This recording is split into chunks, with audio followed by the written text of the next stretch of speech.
¿Qué tal, quilomberos? Bienvenidos a un quilombo más, 20 de octubre del 2019. Bueno, pues la pandemia ya es historia. La pandemia, ¿a quién le importa? ¿A quién se acuerda? El gobierno de Sánchez no quiere perder ni un minuto más en seguir contando muertos. Iván Redondo ha visto las encuestas y le ha dicho a Paco Marguenda en uno de esos almuerzos que salen en Twitter, la estrategia de Moncloa no es otra que la de pasar por la crisis del coronavirus sin sufrir grandes destrozos. Y vaya si pueden presumir de ello. Pese a haber dejado una hecatombe económica, de la que vamos a tardar años en salir, culpa no del virus, no, lo hemos dicho siempre, no es culpa del virus, es culpa del gobierno, de su falta de previsión y de su nefasta y criminal gestión de la pandemia, aplicando, como hemos dicho, medidas medievales que no solo no evitaron una segunda ola como la que estamos viviendo ahora, aunque ya dentro de poco ya les digo, nadie va a estar hablando de ella, sino que arruinaron a miles de empresarios españoles. Bueno, pues pese a todo eso, las encuestas le siguen sonriendo al gobierno del enterrador Sánchez. Y una vez que el gobierno ha descubierto con alivio que los muertos no votan, Sánchez ha vuelto a ponerse el pin de la agenda globalista. Agenda 2031. El mismo que lució, por cierto, Javier Maroto en su entrevista con Ana Rosa hace unos días, para que no queden dudas de que PP y PSOE obedecen a los mismos amos. Pues Sánchez se ha vuelto a poner el pin para seguir bolchevizando este país, asaltando los poderes e instituciones del Estado. Ya solo le falta nacionalizar, expropiar la cafetería del Congreso para dársela a Monedero. Si el padre tiene un bar, pues entonces el hijo puede tener la cafetería del Congreso. Mientras despide, fíjense, tuit de Pedro Sánchez, despidiendo a Joan Mesquida. Joan Mesquida, una persona que desde la Guardia Civil combatió a la ETA, pues Sánchez la despide con un guiño a los asesinos. Dice, adiós Joan Mesquida, una persona tal que... Y se refiere al asesinato con tiro en la nuca como lucha armada. Venga, para que después algunos se asombren de por qué los jóvenes españoles no saben quién fue Miguel Ángel Blanco o Ortega Lara. Pero si su presidente se dirige, habla del tiro en la nuca que asesinó a gente como Miguel Ángel Blanco como lucha armada, si Miguel Ángel Blanco es víctima de la lucha armada, ¿cómo van a pretender los jóvenes españoles conocerle?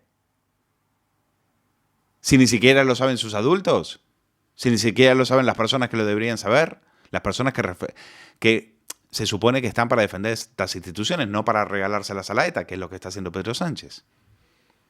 Pero bueno, oiga, no se sorprendan tanto, porque esta cosa de, esta cosa tan española de, los jóvenes no conocen a la ETA. Claro, porque no habéis hecho absolutamente nada para eso. Porque como nación os habéis portado como unos auténticos miserables con las víctimas de la ETA. Rajoy, Zapatero, Sánchez.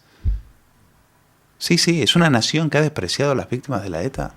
Pero hablen con las víctimas. Yo he hablado con cientos de ellas.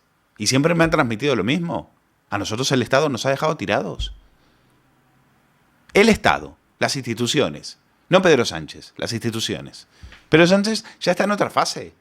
Pedro Sánchez está en seguir las indicaciones de la propia ETA. Y por eso sale Merche Espirúa en Bildu, la de Bildu, en sede parlamentaria, diciendo, es que ahora nosotros somos los que les ponemos las condiciones al gobierno a la hora de hacer las leyes. Ellos, los herederos de la ETA. Toma ya. Pero bueno, oiga, si no lo conocen sorayistas del PP como Elvira Rodríguez, que cuando se le preguntó, que en Un gato al agua preguntó y dijo, ¿a quién representa Ortega Lara?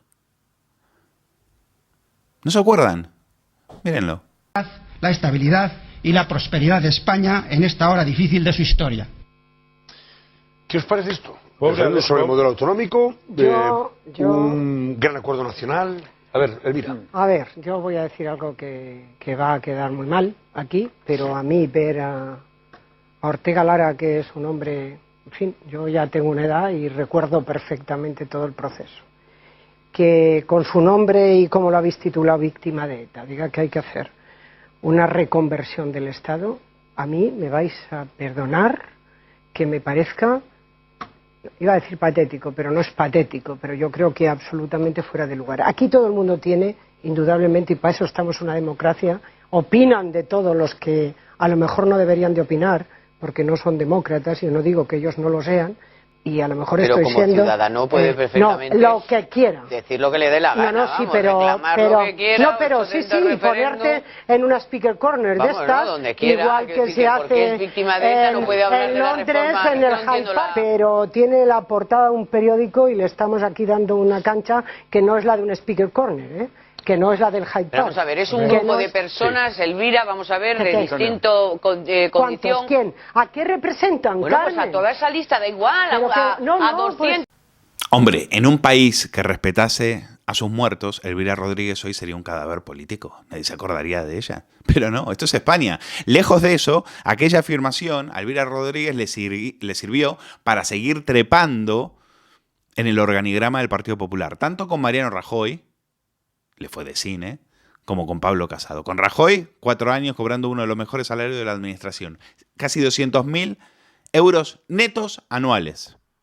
Y con Pablo Casado, pues Casado la premió colocándola de vicesecretaria de Acción Sectorial del Partido Popular. ¿Se dan cuenta? No saber a quién representa Ortega Lara para el partido del centro-derecha más votado de este país, pues es un mérito. Es un mérito. Entonces, si no respetamos a las víctimas de la ETA, menos vamos a respetar a los muertos por el coronavirus, ¿verdad? A los que, bueno, al menos el presidente Sánchez tuvo el detalle de despedirlos con un funeral pagano. No está mal. Masón, pagano, como quieran. Lo que nunca hombre, cuando digo masón y pagano me refiero, claro, es el funeral de acuerdo a la Agenda 2031 que esperaban. Que lo presidiera, que lo vaya a presidir uno de la conferencia episcopal. Pues también podría haber sido, seguro. Lo que nunca sabremos son cuántos muertos se honraron en ese funeral al que ni siquiera se invitó, como me lo contó a mí en el Quilombo, el representante del presidente de la Asociación de Víctimas del Coronavirus. Ni les invitaron. Ellos a poner banderitas por la playa. Ven, aquí no, a no molestar. Evidentemente, eso no era un funeral, eso era una performance. Y cuando le preguntaron en una rueda de prensa a Sánchez por la cifra de fallecidos, le dijo al periodista, que se pasara a la tarde a buscar la cifra, que se la darían. Pase por la tarde. Hombre, al menos mostró un poco de mayor preocupación, ¿no? Mostró un poco más de preocupación que su portavoz Fernando Simón, que dijo que daba igual. ¿Se acuerdan de Fernando Simón? Que dicen, da igual la cifra de muertos. Da igual. Una cifra que ha provocado 30 veces más muertos que en Grecia y 6 más que en Alemania. Da igual. Pero lo decía Simón y lo decía Ángel Moya, un tertuliano del Ya Mediodía. Sí, lo sacamos en Periodista Digital, aquí en el Quilombo también. Entonces, hombre, es que al fin de cuentas, para saber del desprecio a la verdad y a la ciencia del propio Simón, por eso hay que leer este libro que es Una pandemia de errores, escrito por Francisco Mercado. Este periodista se lanzó a investigar las mentiras, los engaños, los errores del gobierno cuando se hizo esta pregunta. Se preguntó, ¿de qué bando está Simón? ¿Es el bando de la verdad? No. ¿Es el bando de la ciencia? Tampoco. Sus alusiones a que el gobierno hacía siempre lo que decían los científicos eran falsas. Dice, pero si yo las estaba viendo y no eran verdad. Simón hacía exactamente lo contrario a lo que recomendaba la OMS y la Unión Europea desde el inicio. Y cuanto había escrito y ordenado sanidad, también, lo mismo. Entonces descubrió un abismo, descubrió que no casaban las recomendaciones de sanidad, las recomendaciones de la OMS con lo que hacía sanidad. Y ahí afloró un reguero de mentiras, de contradicciones, que él ya había vivido en otras crisis anteriores. Mercado llevó muchos años trabajando para el diario El País, le conocerán. Pero francamente en este libro, para mí hace un trabajo estupendo, un trabajo honesto, un trabajo de investigación, y saca a colación el mayor error que ha cometido este gobierno y que hoy lo estamos pagando. Y es, en China, cuando los chinos decidieron enfrentarse al coronavirus, los chinos lo tuvieron muy claro. Los chinos dijeron,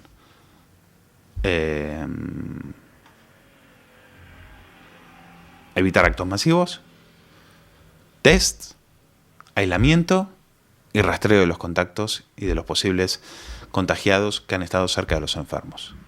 Es decir, los chinos no estaban esperando una vacuna, como Ilia. Ah, ya vendrá la vacuna. ¿Cuándo? ¿En junio? ¿En enero? ¿En febrero? Claro, está todo el mundo esperando la vacuna.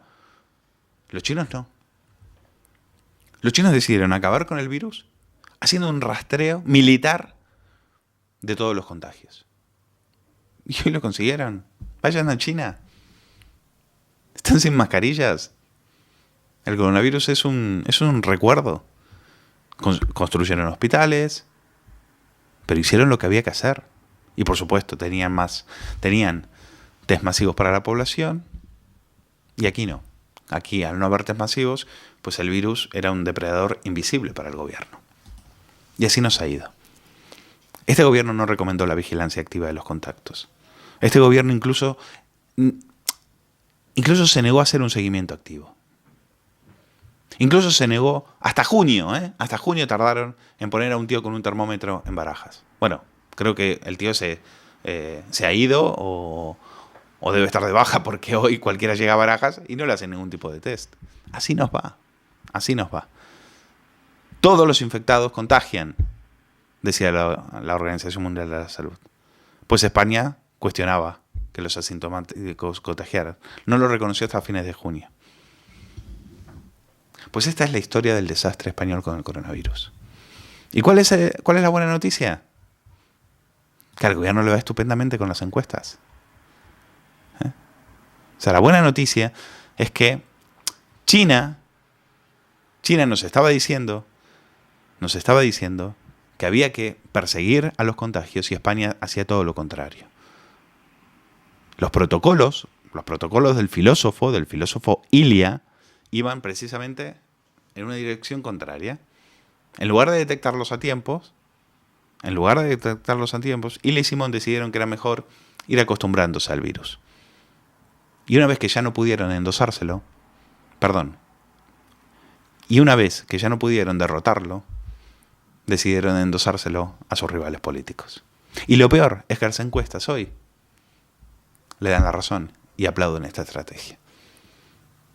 No respetamos a los muertos, ni a los de ETA, ni a los del coronavirus. De verdad, ¿de qué nos sorprendemos?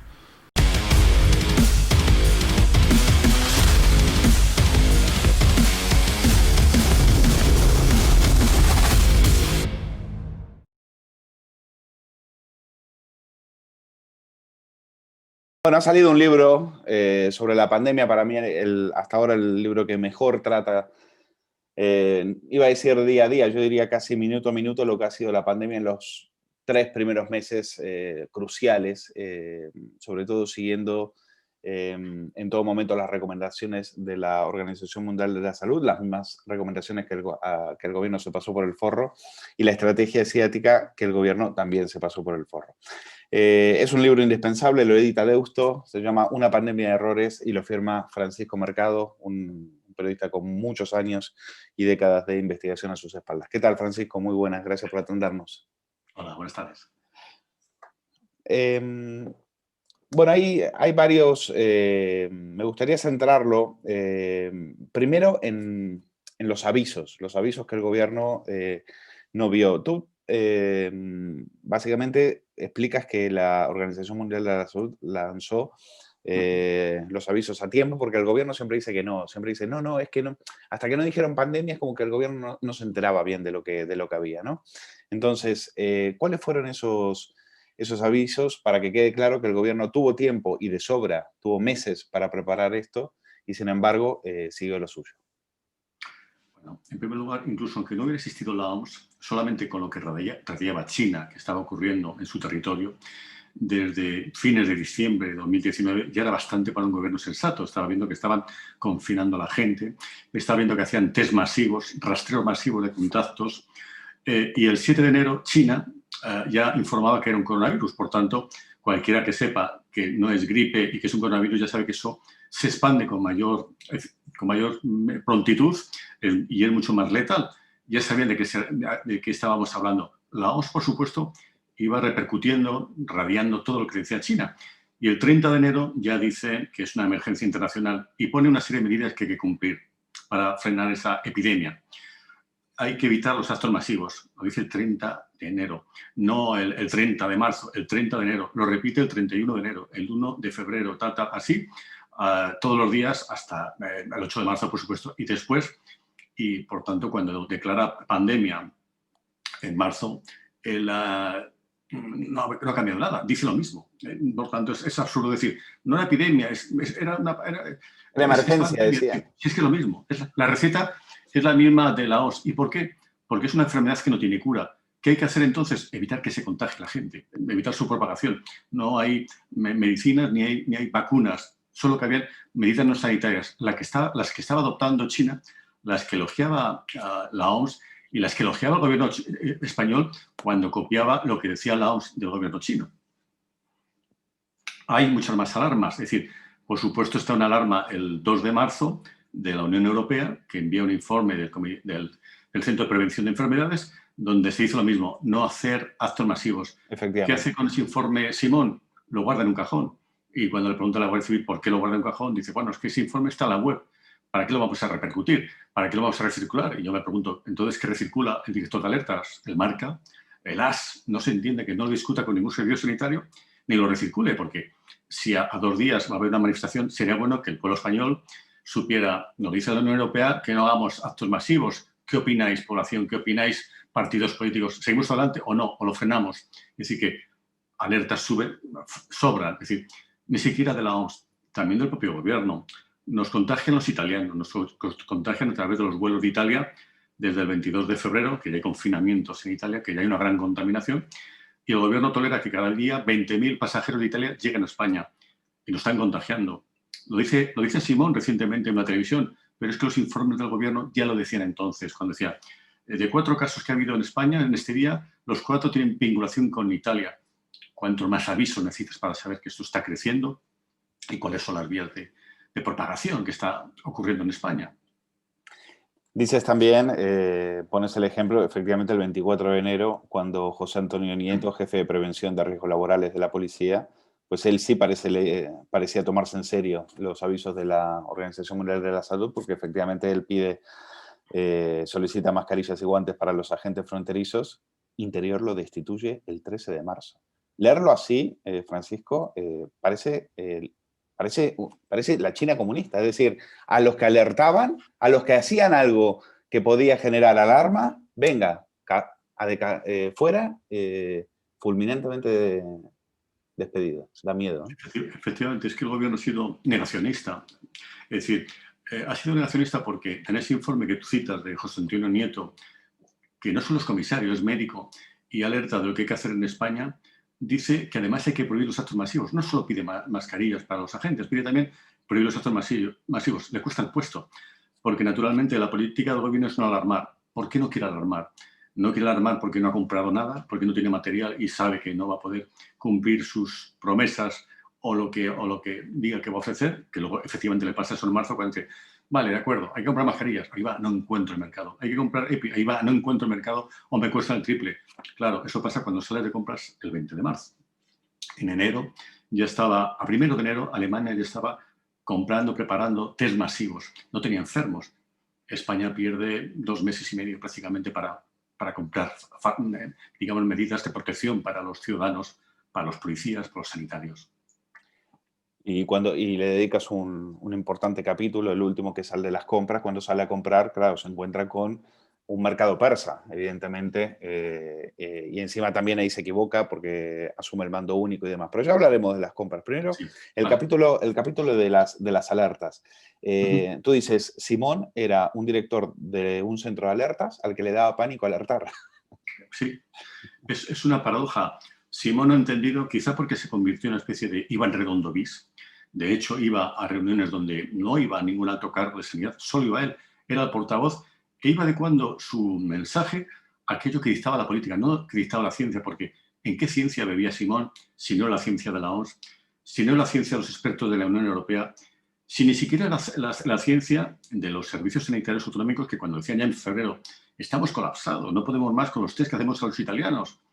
Él seguía en la tranquilidad porque no querían, digamos, llegar al confinamiento por cuestiones económicas, porque querían mantener las manifestaciones por negligencia. Sería solo, digamos, negligencia si no hubiera un doble lenguaje. El 20 de febrero, mientras el gobierno dice que no va a haber casos, si acaso 1 o 2, y vamos camino al millón, Sanidad, por boca de Simón, alerta a los servicios sanitarios que está preparando un protocolo de cadáveres del coronavirus. Si tú crees que la enfermedad no va a llegar, ¿para qué estás preparando un protocolo que indica que va a ser masiva la muerte de enfermos por coronavirus? Es decir, es contradictorio. Los protocolos de sanidad que dicen que no va a llegar el virus, que es un sistema sanitario robusto, al mismo tiempo en cada, digamos, recomendación que van dando, dicen, bueno, si hay que priorizar a los jóvenes, por favor, no os acerquéis a las urgencias, a los centros sanitarios, no colapséis el sistema para no llegar a ese pico. Pero ¿por qué vas a llegar al pico de contagios si no va a llegar el virus aquí? Si en febrero todavía tienes apenas 30 enfermos, te da suficiente el servicio sanitario, que en España son 600.000 sanitarios, entre públicos y privados, para atender correctamente a esos 32 enfermos que tienes a fines de febrero, un mes después de que brote el virus en China. Entonces, el gobierno expresa una contradicción que en público dice el sistema sanitario es robusto, no va a pasar nada, y en privado, por favor, no podemos daros mascarillas porque no hay, porque no las encontramos. Incluso dice en sede judicial, que es digamos, abrumador que un gobierno vaya a sede judicial y diga no protejo a mis obreros porque no tengo cascos. Bueno, el gobierno dice, es que ya me gusta encontrar mascarillas, es que no encuentro. Bueno, eso le evita ser condenado. Y eso dice en abril. Es decir, ya estaba colapsado el sistema español en abril, a poco que había llegado aquí la pandemia. Bueno, todos esos son pasos incumplidos que se traducen en esas negligencias que cuestan muertos y enfermos. No te dio tiempo a incluirlo, pero ¿qué te pareció cuando Fernando Simón dijo en la entrevista a Calleja que él en enero ya llevaba trabajando 13 horas diarias por el coronavirus? Porque de alguna manera viene a refrendar lo que tú dices. Él ya en enero estaba dando señales, de alguna manera estaba haciendo cosas que le daban la señal de que algo pasaba, ¿no? Claro, por eso te digo que hay un doble lenguaje. Es decir, si el gobierno cree que no está pasando nada, efectivamente, porque tiene tanto trabajo a Simón, que en definitiva solamente es un personaje que vehicula alertas, lo cual, por cierto, no le convierte en científico, a pesar de lo que dice la gente. Que es que es un científico, no, es alguien que comunica qué alertas hay en cada país. Es decir, para mí un científico es alguien que investiga una vacuna, no alguien que dice, hay un brote en China y son tantos, y la progresión es esta. Es decir, prácticamente es un estadístico o divulgador de estadísticas, y ni siquiera un divulgador riguroso luego entrar en ello.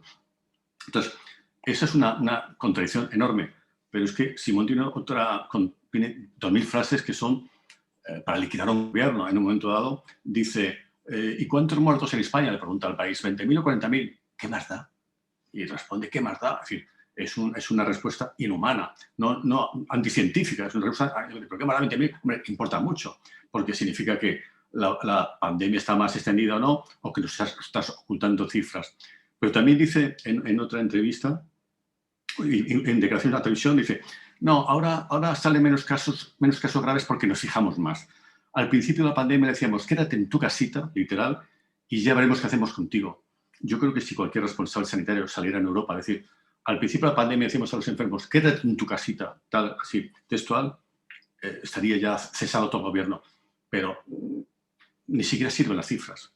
Ni siquiera sirven las cifras para decir, si todo ha destinado 2 enfermos y vamos camino del millón, eso ya es de dimisión. Has pronosticado muy mal. Y lo que es peor, podemos analizar si hemos llegado al millón porque lo has hecho mal en esa prevención.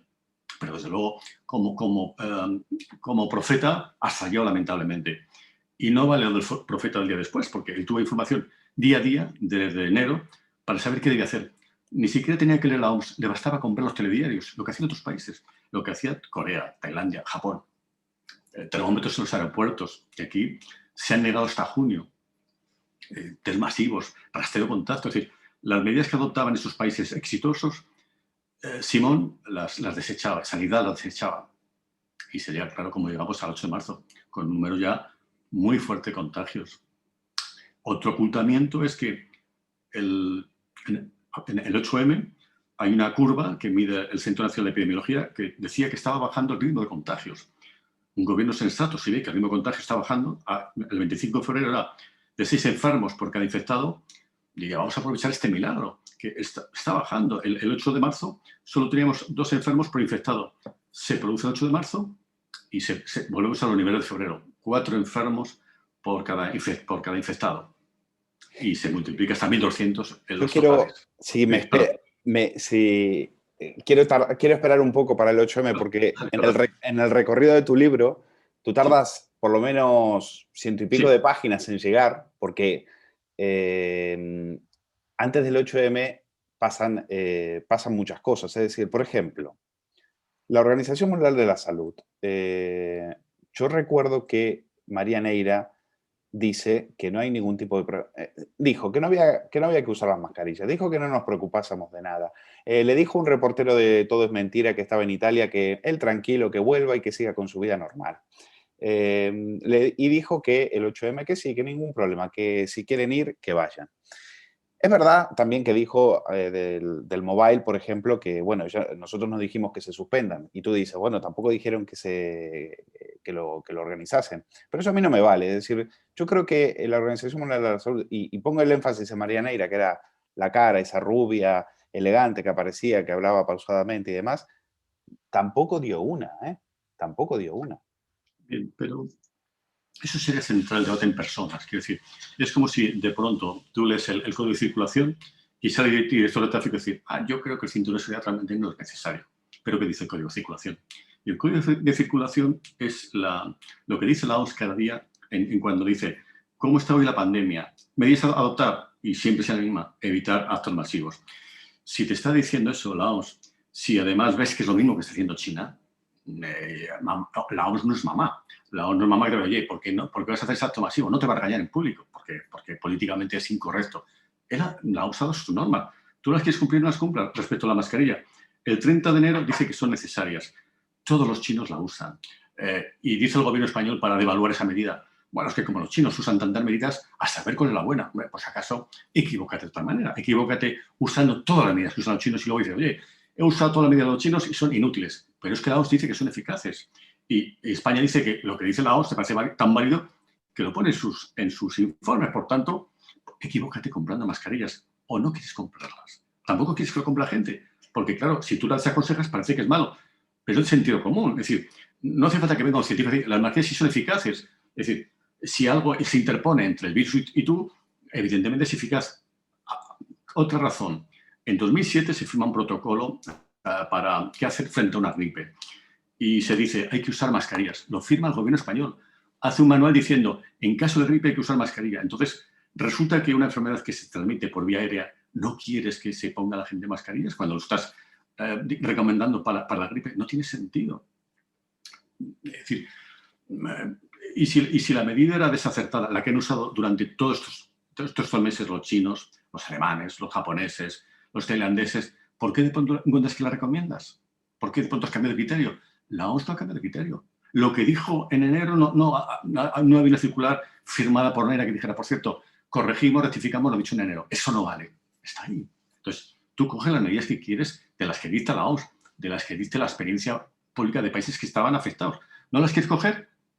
No busques excusa de que ha dicho María Neira, no, porque María Neira a mí me recuerda una cosa que me contaron cuando investigaba un tema de notarios, que era lo siguiente.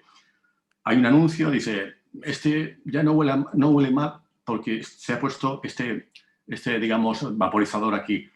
Esto se ha hecho frente al notario. Y me explicaba, el notario dice que no huele, gracias a eso.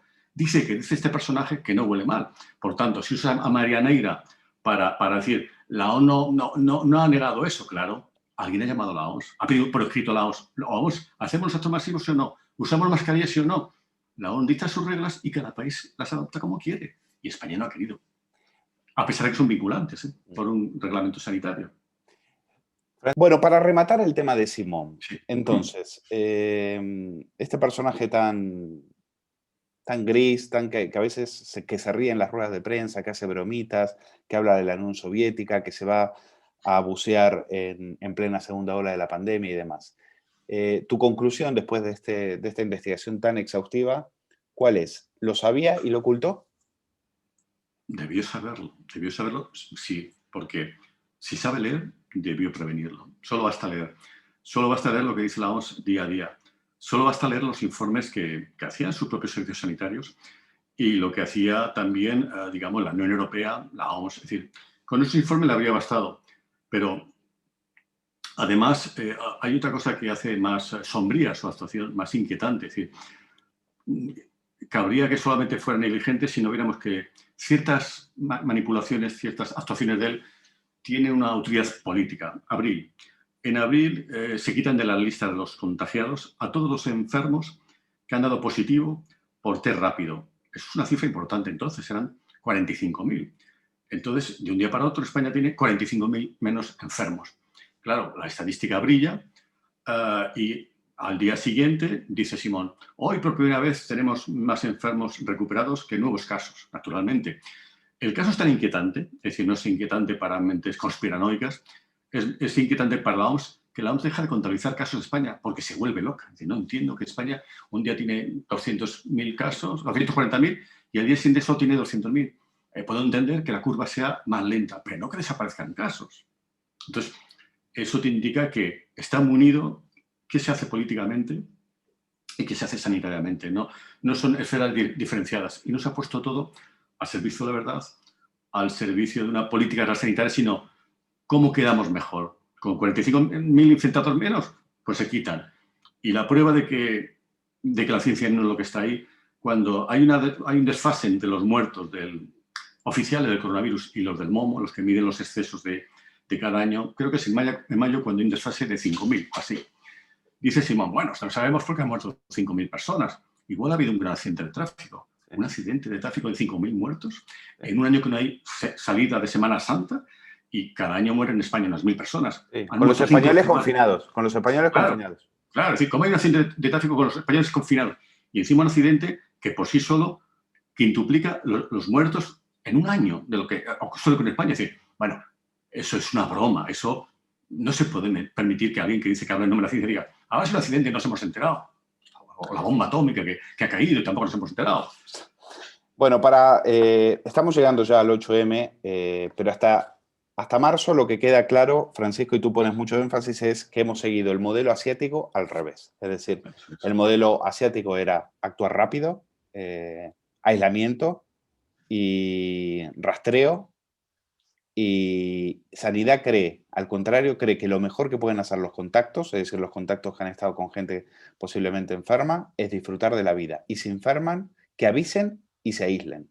Ese era el modelo que siguió el gobierno mientras Tailandia, mientras Alemania ya compraba mascarillas sin tener infectados, mientras Corea del Sur o Taiwán se blindaban. Es decir, estos lo que hacían eran directamente decirle a la gente, no se preocupen. Si ustedes creen que tienen algún síntoma, claro, tampoco en aquel momento había forma de saberlo porque no había PCR ni nada. Si ustedes creen que, aíslense. Esas eran las recomendaciones.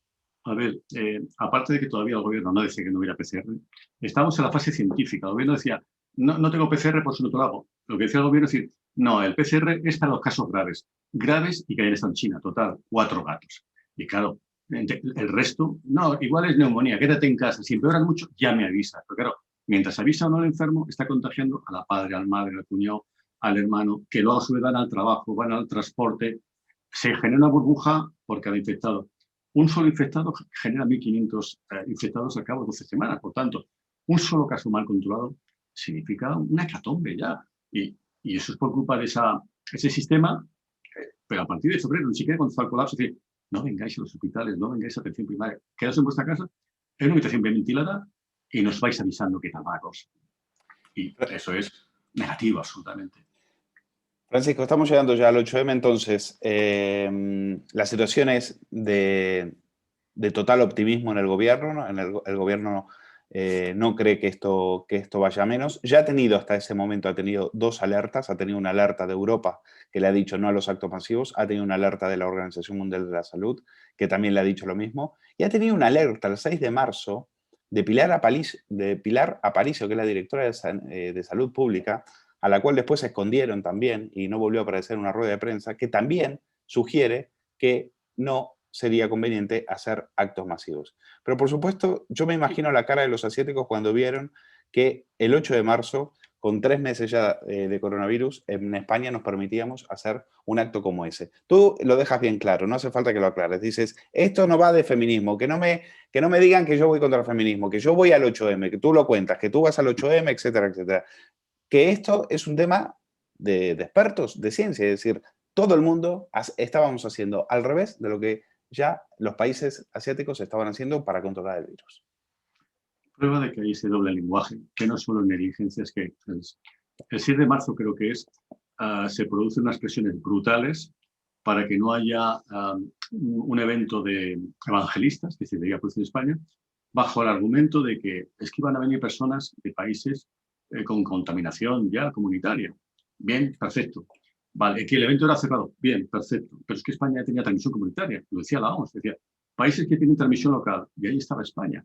Porque transmisión comunitaria es cuando hay más de 1 o 2 casos. Es decir, a partir de ahí, cuantos son más, ya es transmisión comunitaria según la Unión Europea. Entonces, el engaño del gobierno es decir, no tenemos transmisión comunitaria, los que lo tienen son los demás.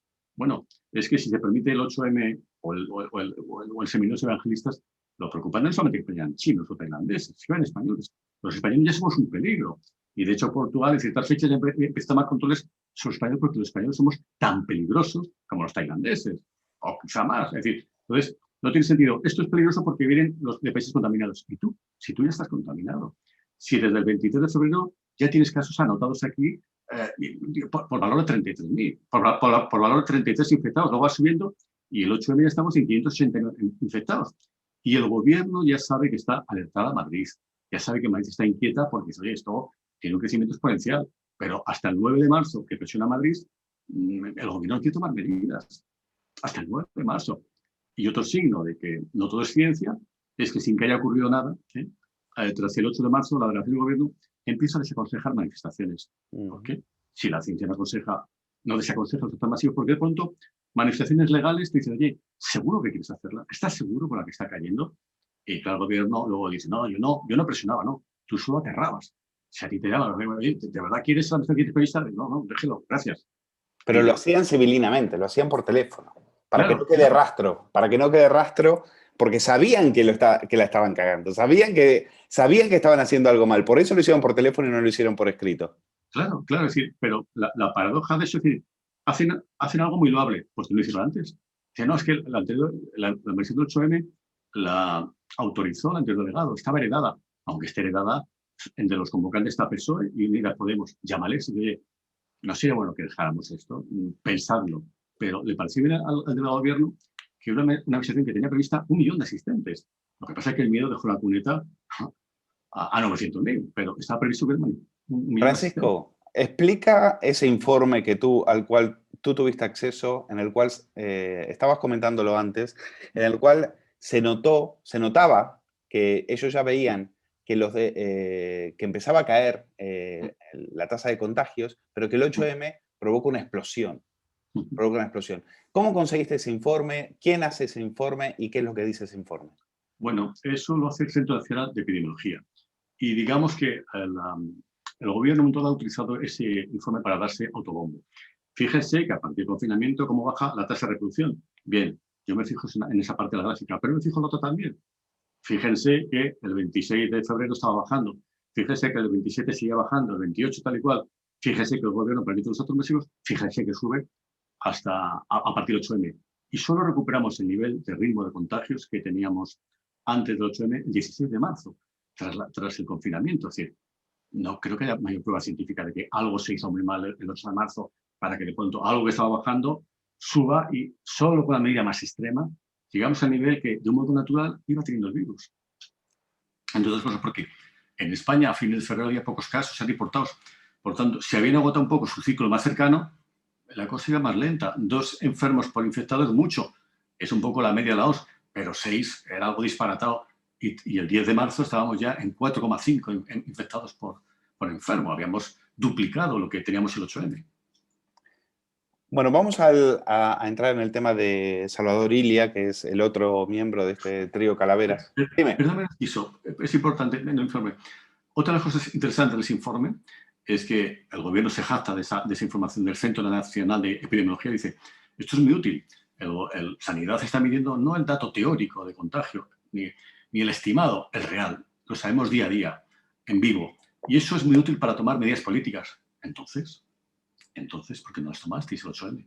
Si dices que qué cosa tan estupenda hemos descubierto el 16 de marzo, y el 8 de marzo no habéis descubierto que tenéis una herramienta tan interesante para, visto que estaba así el panorama, es decir, deberíamos extremar medidas sin llegar al confinamiento, como por ejemplo, no actos masivos, o si van a la manifestación, que al menos vayan con mascarillas, que al menos guarden 2 metros. No, ninguna de esas medidas. Perdóname. No, que había, aprovechando este inciso que haces, yo voy a poner otro y es recordar, como salió en el informe de la juez Medel, que ellos desaconsejan el Congreso de los Evangelistas, que va a ser para 10 días después del 8M. Es decir, ellos ya ven que esto va a ir a peor, pero les preocupa más el que va a suceder en los días 20 de marzo por ahí que el que va a suceder el 8 de marzo. Bueno, es todo un despropósito. Entonces, el tema Ilia, y ya entramos en el capítulo de las residencias. Hay una cosa en tu libro que me hizo pensar, yo nunca no lo había pensado hasta ahora así, y es que el problema, los que contagiaban eran los sanitarios, es decir, los grandes focos de contagio eran los hospitales. Es decir, al no estar protegidos, al no tener las medidas concretas y demás, y al estar vendidos frente a los primeros enfermos, fueron los sanitarios una de las bombas víricas, para utilizar el lenguaje de García Paje, al igual que pasó en las residencias con los cuidadores. Es algo muy interesante. Por lo tanto, encuentras unas normativas, o bueno, sigues unas normativas de sanidad, y cuando lees las normativas de sanidad que había para las residencias y el protocolo de protección que se le obligaba a los cuidadores de las residencias en el libro, pues tú alucinas, tú no te lo puedes creer el grado de imbecilidad que hay en esos protocolos y las consecuencias que tuvieron que pagar nuestros ancianos, ¿no? A ver, es que cuando se hace un protocolo, una potencia como es España, la potencia europea, como si tuviéramos la sanidad de Sierra Leona, ¿sabes? De pronto algo no cuadra. Es un sistema sanitario robusto, pero estamos diciendo, oye, si no tienes mascarillas, las mejores, usa una mascarilla utilizada, aunque esté caducada, la que quieras. Si no tienes guantes sanitarios, usa guantes de cocina, lo que sea. Al enfermo, sea anciano, sea cuidador de enfermos o sanitario, que se quede en casa, en una habitación bien ventilada. El anciano, mejor que esté en una habitación en solitario, pero si no es posible, en una habitación compartida. Naturalmente, cuando vas sumando todo eso, ocurre lo que ocurre, la residencia ha sido una buena coartada. Yo hice lo que tú me dijiste, usar unas mascarillas cutres. ¿De qué me acusas? Me pediste que no los llevara a los hospitales, salvo que se pusiera muy, muy grave. Claro, cuando me di cuenta que estaba muy grave, ya era tarde. Por tanto, ese tipo de medidas... ¿Y lo de tirar las EPIs? En los juegos, y lo de tirar las EPIs. Claro. Es que lees un protocolo frente a ti y se contradice. La EPI contagia a un agente agitado. Por eso, lo mejor es que la tires en un cubo al lado del residente. Bueno, no hace falta ser Einstein para decir, algo no chirre aquí. Si contamina, por Dios, en otro sitio. No hay otro sitio en la residencia que la propia habitación del enfermo. Es decir, que puede ir a tocarla porque se levante durante la noche o lo que sea. Son insensateces, ¿no? Y como eso... hay muchas medidas, así por eso cada protocolo es una mina en sí misma informativa. Es decir, y esto recomienda un gobierno europeo. Me gusta mucho la comparación que haces con la DGT. Dices, es como si la DGT le dijera a la gente, bueno, y si no tiene un cinturón de seguridad de esos, es decir, pues se pone una soga o se pone un cinturón para la ropa y se lo ata. Claro, es que una norma está para ser cumplida. Si luego la gente no cumple, puedes no exigirlo, pero nunca ponerlo por escrito. Es decir, pues es LGT, un cinturón, pero si no, hay que usar cinturón, pero si no lo tienes, tampoco pasa nada. Bueno, pues entonces no hagas la norma. Si permites tantas evasiones de la norma, no hagas la norma, porque es una norma que parece que estamos en guerra. Pero por eso, si vas a recomendar cosas que sabes que no tienen los hospitales o las residencias, no lo recomiendes. Cállate. Porque si no, das coartada.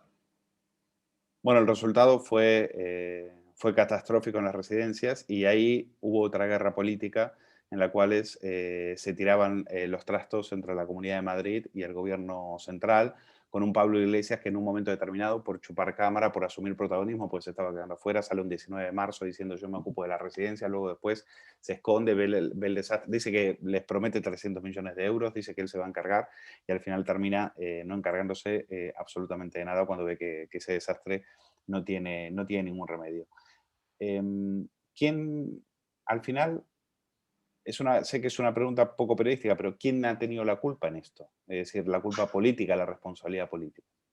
Vamos a decir, puede haber una culpa legal y una culpa política. Yo voy en el libro sobre todo el origen de las cosas. En la muerte de los ancianos hay también un protocolo que es clave.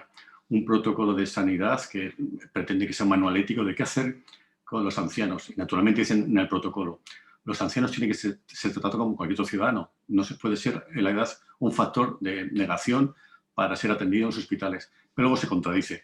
Pero hay que priorizar a aquellos pacientes que tengan mejor expectativa de vida, mejor expectativa de recuperación del tratamiento. ¿Y quiénes son esos? Los jóvenes. ¿Qué dicen las estadísticas? Que de todos los enfermos mayores de 65 años o mayor de 80 años, el 56% no es hospitalizado. Y del que sí es hospitalizado, mayor de 80 años, solo 1,4% ingresa a la UCI.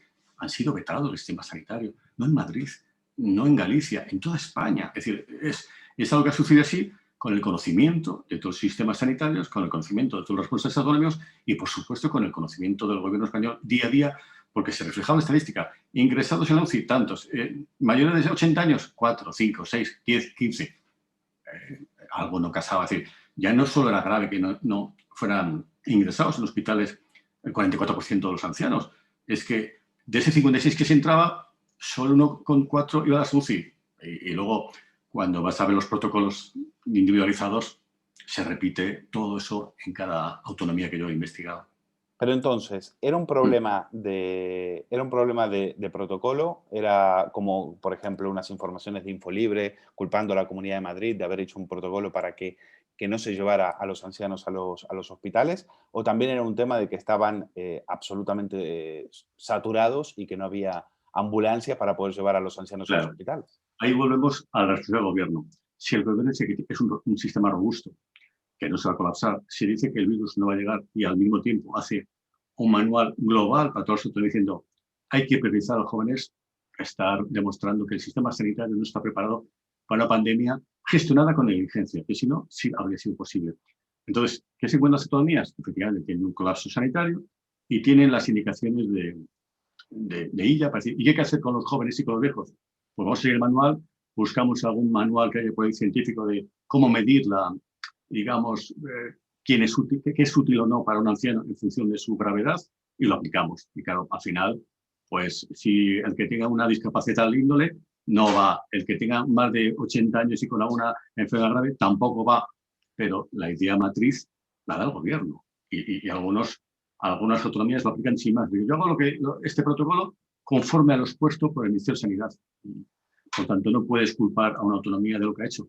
Si te parece grave esa especie de eutanasia colateral por ese triaje que los ancianos no van a los hospitales, te debe parecer grave en Cataluña, te debe parecer grave en Euskadi, te debe parecer grave en Castilla y León, en Aragón, en fin, allí donde han regido los protocolos, que es la mayoría de las autonomías. Y si no, pues el manual global del Ministerio de Sanidad que dice prioricemos a aquellos enfermos que están mejor. Quienes están mejor son los jóvenes, pero paradójicamente los que se mueren, sobre todo son los ancianos. Entonces, hemos vetado precisamente a los ancianos más vulnerables. Aquellos que llevan pagando toda la vida un sistema sanitario para cuando llega el último momento, no. Tú, como vas a responder mejor, casi ni te atiendo. Bien, ahí están las cifras.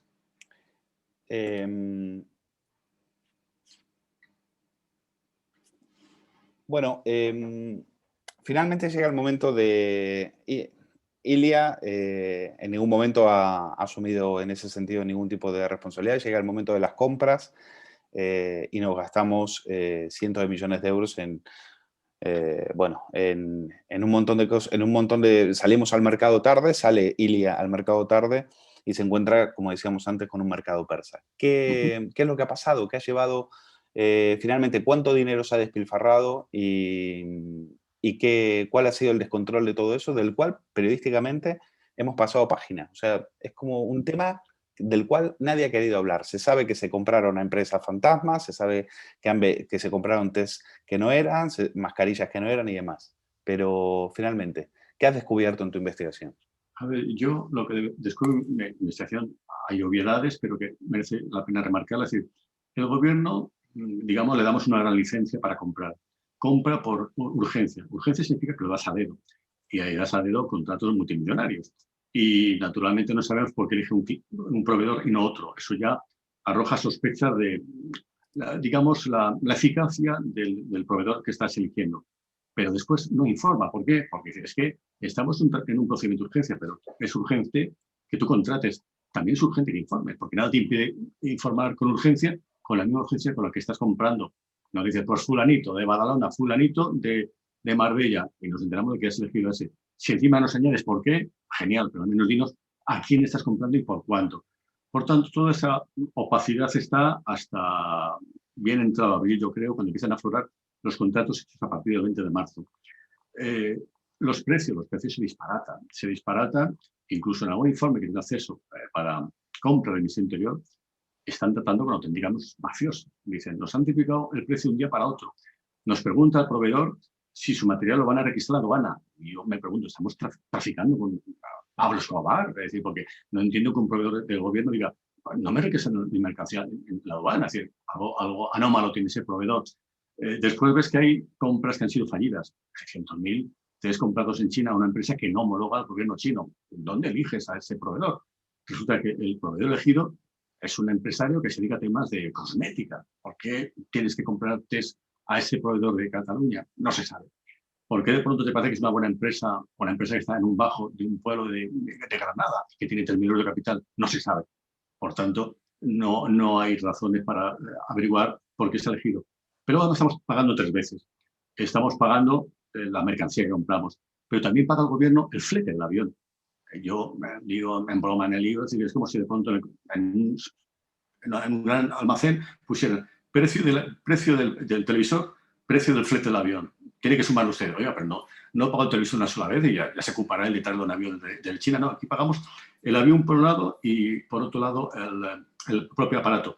Por cierto, 30 millones de euros hemos gastado en aviones. Da para mucha mascarilla, da para mucho kit reactivo de testar el virus. Tenemos aviones de defensa. ¿No pueden hacerse los aviones de defensa? Pues no ha habido explicación al respecto. Y tercero, también pagamos al que lo distribuye en España. Por tanto, otro gasto más. ¿No puede ser la misma empresa la que compre, flete el vuelo y lo distribuya en España? Bueno, y por último, otra cosa grave. No solamente el material fallido, el plazo de entrega. Hemos comprado ventiladores en marzo que debían llegar en julio. Y yo digo, es que en julio el enfermo o está muerto o está en la playa. No es una compra para que sanidad se fortalezca de cara al futuro, es para allá. Y todo eso ha fallado. Pues lo vamos a dejar aquí, Francisco Mercado. Enhorabuena por este gran trabajo, una pandemia de errores. Nos dejamos muchísimo en el tintero, pero mejor. Así los lectores se zambullen en el libro, se lo leen entero y entienden toda esta pandemia de mentiras y de ocultamiento que ha sido la gestión del coronavirus. Una cosa más. Después de haber escrito esto y ver la canonización de personajes como Fernando Simón o de Salvador Illa, ¿qué lectura haces de nosotros como sociedad? Bueno, yo creo que tenemos dos déficits. Hay un déficit periodístico. Yo creo que la prensa no debería haber transigido con lo que ha transigido las ruedas de prensa, esas más de modelo norcoreano que de un gobierno democrático. No debería haber transigido con el ocultamiento de contratos. Y cuando ves que te están ocultando la información, pues a veces hay que dar un plan de, no es que te quejes ante el gobierno por las conferencias de prensa, es no acudir a esas conferencias de prensa, no radiarlas. Para la propaganda ya se buscan ellos sus medios o que usen la propaganda institucional y les baste. Y luego, yo creo que tenemos un problema en España, es que por pura polarización, lo que hace mi equipo está bien. No es penalti nunca. Es decir, yo creo que cualquier votante tiene que pensar que su equipo se puede equivocar, que puede jugar mal, que puede fichar torpemente. Yo soy madridista y cuando Madrid juega mal, lo digo. Cuando ficha mal, lo digo. No me preocupa. Y de luego, si mi gobierno al que he votado se equivoca, creo que debo decirlo. Y puedo cambiar mi voto o hacer una regañina, pero decir, esto lo dicen los cuñados, esto lo dicen los fascistas, no. La Tierra redonda, eso de izquierdas, de derechas, no. La Tierra redonda. Deberíamos llegar a un consenso de ¿la Tierra redonda o no? Un gran pacto constitucional en torno a este tipo de libertades. Luego seguimos hablando de otras cosas. Luego, otra cosa, ¿y la sangre circula? Bueno, vale, de acuerdo, pero hasta ahí, no pienso pactar nada más. Yo creo que debemos tener un debate para decir, nos sigan dando ideas para decir que eso tiene que ser alguien de derechas el que lo diga, o que, en fin, que está plagado de bulos, o que sabe más que la OMS. No sé más que la OMS. Como no sé más que la OMS, leo la OMS y aprendo la OMS. Entonces, yo creo que el debate tiene que ser, ¿es cierto o es falso? Lee y luego critica, lee y luego juzga, pero la gente ya pone etiquetas antes de leerlo. Digo, Dios mío, no me gusta la última de Woody Allen, aunque no la he visto. Bueno, mira la película de Woody Allen, es un bodrio, pero tenemos que quitarnos muchos clichés de los dos bandos, ¿eh? La guerra de bulos, que también está en el libro, es decir, solo cuestionamos unos bulos, pero aquí ha habido bulos oficiales. El virus no va a llegar, el sistema sanitario es robusto, el virus distingue entre clases, cuando han muerto empresarios, en fin, y dirigentes del PP que están enfermos, y es decir, muchos bulos que hemos tolerado. O los empresarios están forrando con el coronavirus. ¿Qué empresarios han forrado con el coronavirus? Igual es chino, pero luego español no me consta que haya habido muchos empresarios que se han forrado. Por tanto, ¿tú has hablado con empresarios que incluso te contaron cómo ellos ofrecían test sí. y demás, etcétera? Y Sanidad, no sé si, ya no recuerdo si es que regateaba con ellos o directamente ni les respondía. No le respondió, pero me inquietó más lo que decía. Dime lo que puedes tener en 24 horas. Tú te quieres participar en 24 horas. Ahora mismo voy a China y me vuelvo en el mismo AVE. No sé, por Dios. Demuestra lo agobiados que estaban, lo agonizando de situación, porque ha salido tarde y mal. Y no permites a las autonomías que compren, luego si se lo permite, y al final ya no es un cliente, son 20 clientes, todos compitiendo por el mismo mercado, y tarde. Entonces, ese es el problema de los empresarios que... Y, por cierto, otro problema que ha habido es que a mí me han explicado personas de izquierdas que este gobierno ha sido demasiado sensible a las empresas, que a veces las prisas en desconfinar no han sido las presiones de las autonomías lo que ha pesado más, sino las presiones de las empresas que, naturalmente, la economía se venía abajo. Y ahí está que cuando se, digamos, cercena o desconvoca el mobile, el gobierno dice, bueno, hay que ser prudente. ¿Qué es lo prudente? Lo prudente es hacer el mobile, como han hecho los empresarios, o desconvocar como han hecho, o lo prudente es seguir adelante con un evento que temen los empresarios. En fin, yo creo que hay ejemplos de que la economía pesa demasiado. Francisco, muchísimas gracias por estar con nosotros en este rato hablando de este libro, Una pandemia de errores. Muchísimas gracias. Hasta la próxima.